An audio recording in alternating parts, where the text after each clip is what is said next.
Bueno, buenos días. A nombre del rector de la Universidad Externada de Colombia, el doctor Juan Carlos Henao, quiero saludarlos a todos y agradecer esta invitación a un evento tan importante sobre un tema que creo que a todos nos interesa y nos agobia, como es la corrupción en salud, y que demanda de los mayores esfuerzos de investigación, de reflexión, pero también de acción para poderlo enfrentar. Yo estoy muy agradecido de estar hoy acá, entre otras cosas, aparte de estos temas de la corrupción, estoy trabajando sobre una historia del Instituto Nacional de Cancerología y para mí es muy grato estar en este auditorio que lleva el nombre del doctor César Augusto Pantoja, ¿no? Uno de los directores del Instituto Nacional de Cancerología, de Radium se llamaba en ese momento,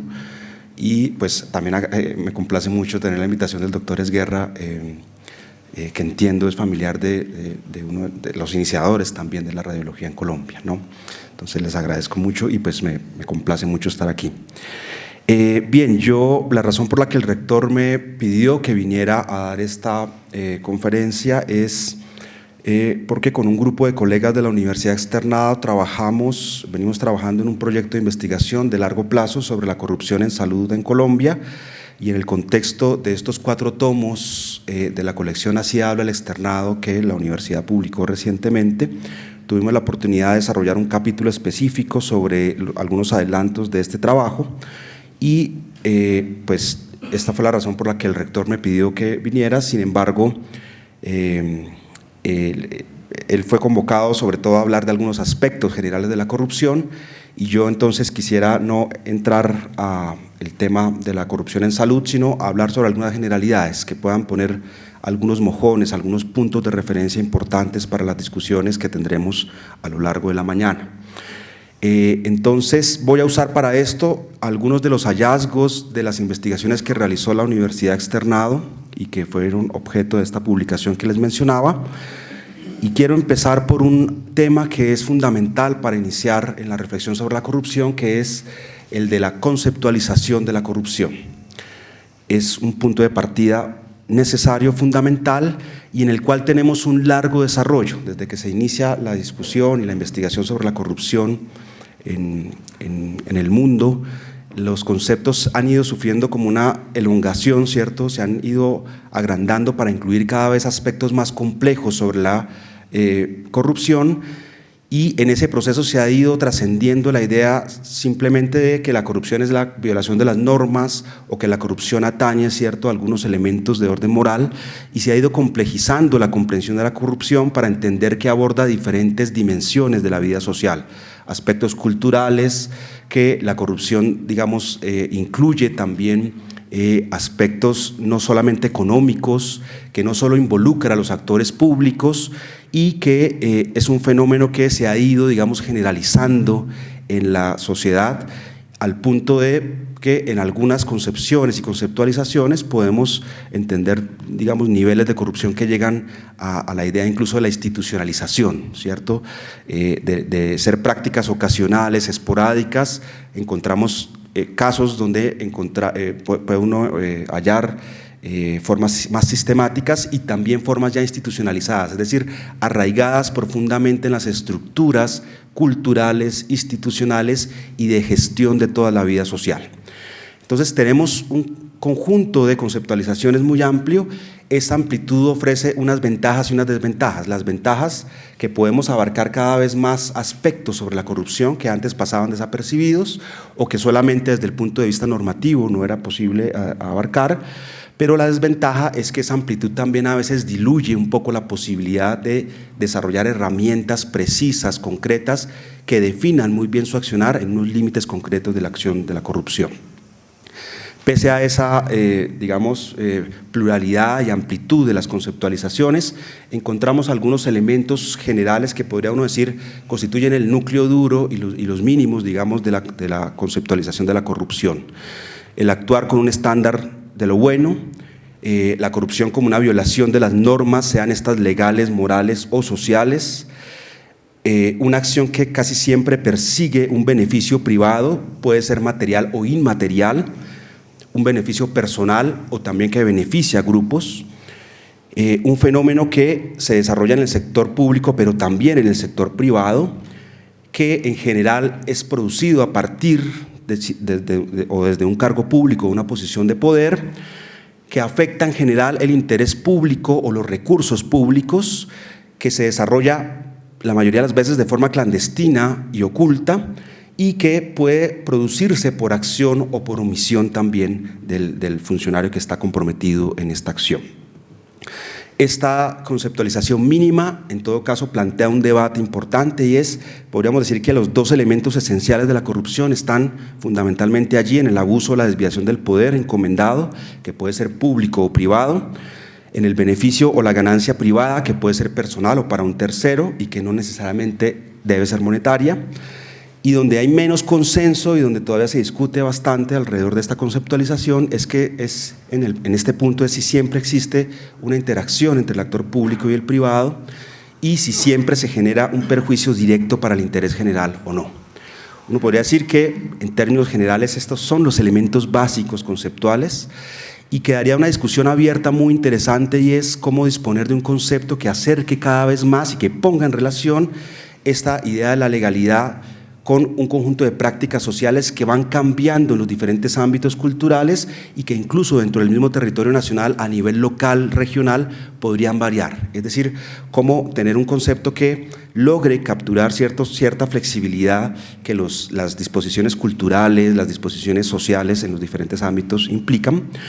y cómo poder tener además un concepto que pueda capturar un proceso que entendemos cada vez más que es dinámico, procesual. La corrupción no se queda allí quieta, no es un fenómeno estático, va cambiando en el tiempo, es dinámica, pero además es relacional, es decir, implica la comprensión de todas las relaciones de poder que median a los diferentes actores y las diferentes estructuras del fenómeno de la corrupción. Y el reto mayor, ¿cierto?, como una conceptualización compleja como esta nos podría orientar hacia acciones que efectivamente trasciendan lo normativo y puedan llevarnos a una perspectiva mucho más integral y a un abordaje mucho más complejo de la corrupción. Hay una definición para el tema que nos convoca hoy, que es interesante, yo la quería traer para ponerla allí en discusión, y es el concepto de Transparencia Internacional en su informe global sobre la corrupción, corrupción y salud del 2006, donde propone una definición importante para entender la corrupción en salud a escala, digamos, global. El concepto entonces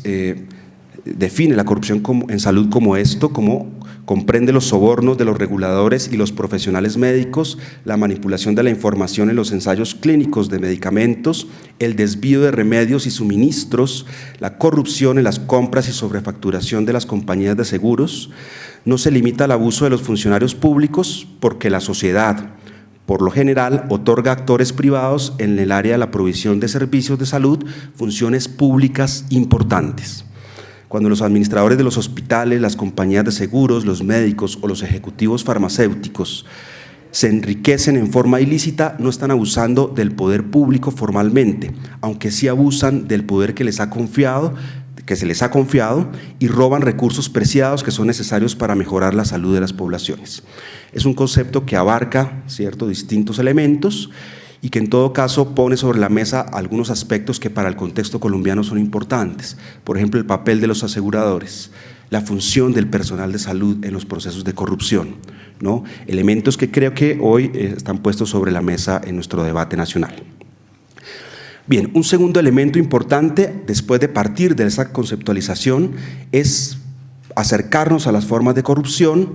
y entender que las formas más comunes a partir de la literatura que se ha producido sobre este fenómeno en Colombia son estas: el soborno, la extorsión, la malversación de fondos, el fraude, el tráfico de influencias, los conflictos de interés, el nepotismo, la colusión privada y el uso de información privilegiada para tomar decisiones económicas o sociales privadas.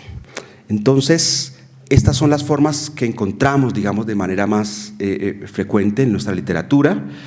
y hay un conjunto de procesos que determinan, de acuerdo a los diferentes estudios que se han desarrollado, estas formas de corrupción. Hay un primer elemento que tiene que ver con procesos políticos, sociales y culturales. Y allí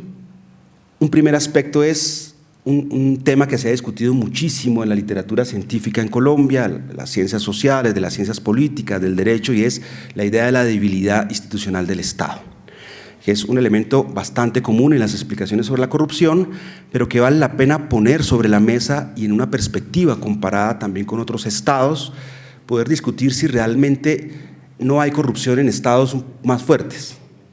Si el fenómeno realmente está ausente cuando encontramos otro tipo de institucionalidades que podríamos decir estas son más robustas.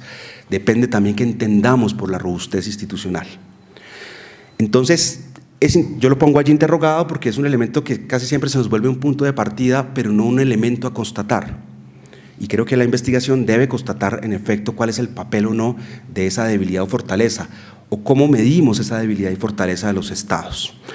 Yo creo personalmente que hay un aspecto que es más decisivo allí y tiene que ver con, bueno, cada estado se desarrolla en la medida también de sus posibilidades,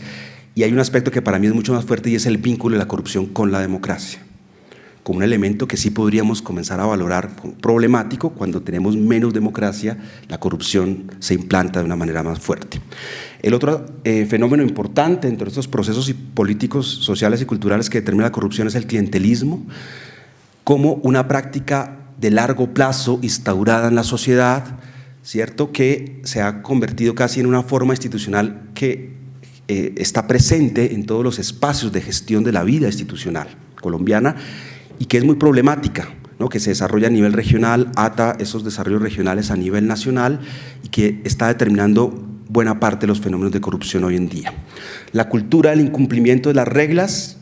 es otro elemento que se pone, digamos, de manifiesto en las formas de corrupción y que es importante mirar con atención, porque la cultura del incumplimiento no es simplemente la decisión de individuos que deciden comportarse de esta forma. Esas estructuras culturales, como lo decían hace un momento en la presentación de este evento, están arraigadas en un largo plazo, desde nuestra vida, incluso colonial, republicana, y son capas, son estructuras que van fijando lugares y nociones comunes para la población. Digamos, combatir esas formas culturales no es tan sencillo como pedirle simplemente a la gente que deje de hacer las cosas. Implica pensar profundamente en cómo se construye la cultura, y en general la construcción de la cultura tiene una relación también con condiciones materiales y sociales específicas. Entonces no podemos pedir cambios culturales si tampoco cambian ciertas condiciones que determinan la cultura. Fenómenos como el narcotráfico, que en Colombia son masivos, generalizados, que han penetrado las estructuras institucionales, contribuyen también, ¿cierto?, a que se arraiguen fenómenos como la corrupción. Y encontramos otro conjunto de elementos que determinan la corrupción como de orden más institucional: los escenarios monopólicos de generación de rentas económicas dentro del Estado, los procesos de rendición de cuentas. Tenemos una normatividad amplia en ese sentido y sin embargo uno siente que no se logra desarrollar el propósito de estos elementos de rendición de cuentas, la discrecionalidad de los funcionarios y las probabilidades que tenemos o no de lograr sanciones a conductas corruptas. Son elementos del ámbito institucional que resultan importantes. Hay otros aspectos que en el marco de las investigaciones que se han desarrollado en la universidad y en otros escenarios actualmente son determinantes también, ¿no? La debilidad de los sistemas de planeación y control, elementos como las débiles sanciones, ¿cierto?, que constituyen incentivos para las conductas corruptas, bajos salarios públicos, burocracia clientelista. Bueno, son aspectos que se han identificado, pero que en todo caso vale la pena poner en discusión. No son, digamos, verdades ya absolutas, y esto hay que discutirlo con cuidado. Y hay un elemento que aparece a veces marginado de las explicaciones y las investigaciones sobre este fenómeno, y es un poco la discusión sobre el modelo de desarrollo. Vale la pena preguntarse si existe o no una relación entre el modelo de desarrollo que tenemos y la profundización o no de las formas de corrupción. Es una pregunta, digamos, importante. Y vale la pena preguntárselo porque en el contexto del modelo de desarrollo que tenemos actualmente, un modelo que desarrolla poco y precario empleo puede de alguna forma contribuir a formas de corrupción. Un modelo que entrega recursos públicos a actores privados para su ejecución, presumiendo que el actor privado los administra con más transparencia o que accede a ellos por una competencia basada en la calidad, pues son presunciones que no necesariamente funcionan, y en el sector salud tenemos, digamos, problemas en ese sentido. Un modelo que genera desarrollo poco desarrollo en los ámbitos territoriales y que hace que sea la institucionalidad en muchos municipios la mayor fuente de recursos, pues puede también generar, digamos, incentivos para la corrupción. Un modelo que refuerza la tributación en las personas naturales y exime cada vez más a las empresas, o que le asigna al mercado servicios públicos y derechos que son muy delicados, como el derecho a la salud, puede por esa vía estar, digamos, contribuyendo a que se fortalezca el fenómeno de la corrupción en ciertos ámbitos, incluido el de la salud. Bien, tenemos a partir de la revisión de la literatura algunos tipos frecuentes de corrupción por número de sanciones en el país. En Colombia, los tipos de corrupción más comunes son estos: el soborno, la apropiación de bienes públicos, la extorsión y el nepotismo. La mayoría de trabajos coinciden en que estas son las formas los tipos más frecuentes de corrupción que tenemos en el país, que se relacionan, cierto, con estos delitos, ¿no? El cohecho por dar o ofrecer en un 27%, la omisión del agente retenedor o recaudador en un 22%, el peculado por apropiación en un 18% y la concusión en un 9%. Entonces, estas son las prácticas más habituales y llama la atención, ¿cierto?, por el peso que tienen cosas, por ejemplo, como el cohecho, es decir, que involucran un relacionamiento público-privado, ¿cierto?, importante en este desarrollo. Tenemos un conjunto de sanciones disciplinarias también importantes. Dentro del trabajo que realizó el externado aparece, ¿cierto?, la revisión de estas sanciones dentro del sistema de información de registro de sanciones y causas de inhabilidad. Se registran entonces cerca de 6.163 sanciones en ese periodo de tiempo, entre el 1 de enero del 2009 y el 11 de noviembre del 2016. De ese total de sanciones disciplinarias, apenas el 22% corresponde a faltas disciplinarias relacionadas con fenómenos de corrupción,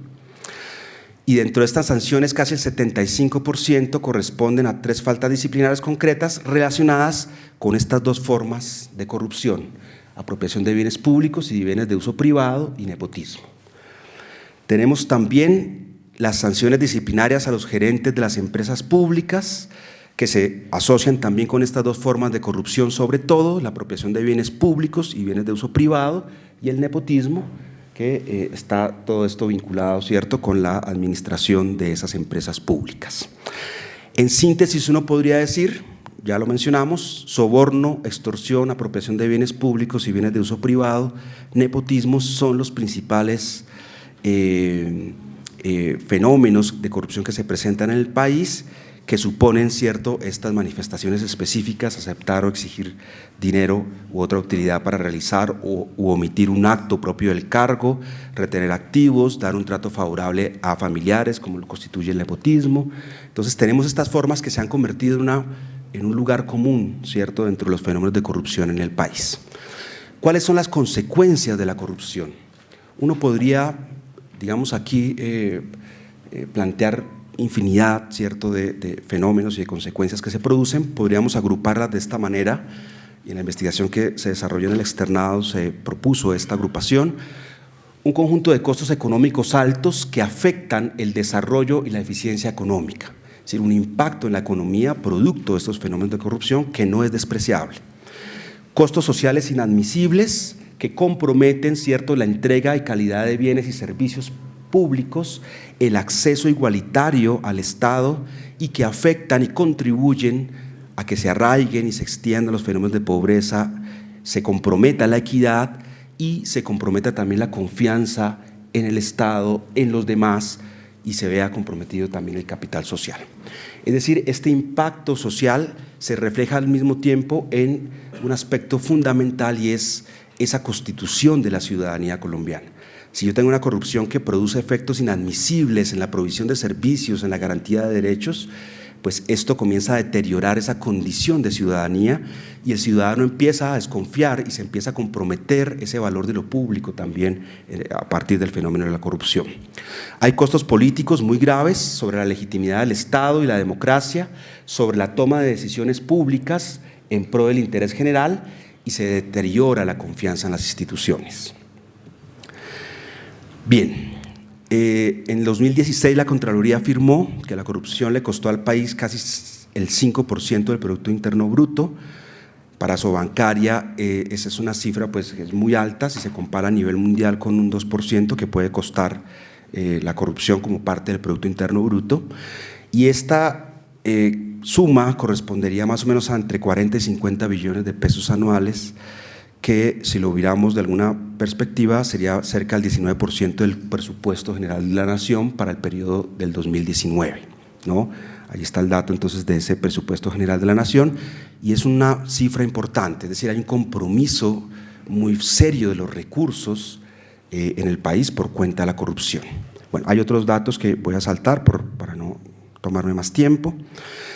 Y hay otros hallazgos de la investigación que ha producido la Universidad Externado y que son importantes. Por ejemplo, existe una organización a nivel internacional, no gubernamental, Transparencia Internacional, que tiene un indicador sobre la percepción de la corrupción a nivel mundial. La Universidad Externado se concentró también en discutir cómo nos había ido, ¿cierto?, desde 1995 hasta el 2016 en ese indicador. Recordemos, es un indicador de la percepción, ¿no? Y revisando el comportamiento del país en ese periodo, encontramos que en el año 95 obtuvimos una calificación de 34 sobre 100, ¿no? Donde en la medida en que nos aproximamos a 100 es una percepción de menor corrupción y si nos acercamos a 0 es una percepción de mayor corrupción. En el 1995 estábamos en 34 sobre 100, en 2016 pasamos a 37 sobre 100, es decir, mejoramos un poquito, pero la transformación no fue tan importante. En 2019, este año, tenemos un nuevo dato que es, bajamos de 37 a 36, si retrocedimos. Si miramos el largo plazo, esto significa que Colombia no ha mejorado en ese índice de percepción sobre la corrupción a nivel internacional. Y es una situación preocupante, que nos sugiere que hemos tenido un proceso, ¿cierto?, de largo plazo, de problemas de corrupción muy importantes y ocupamos un lugar complicado, ¿cierto?, a nivel mundial en esta clasificación. Fíjense ustedes, caímos en el 2019 de la posición 96 a la 99 entre los 180 países analizados.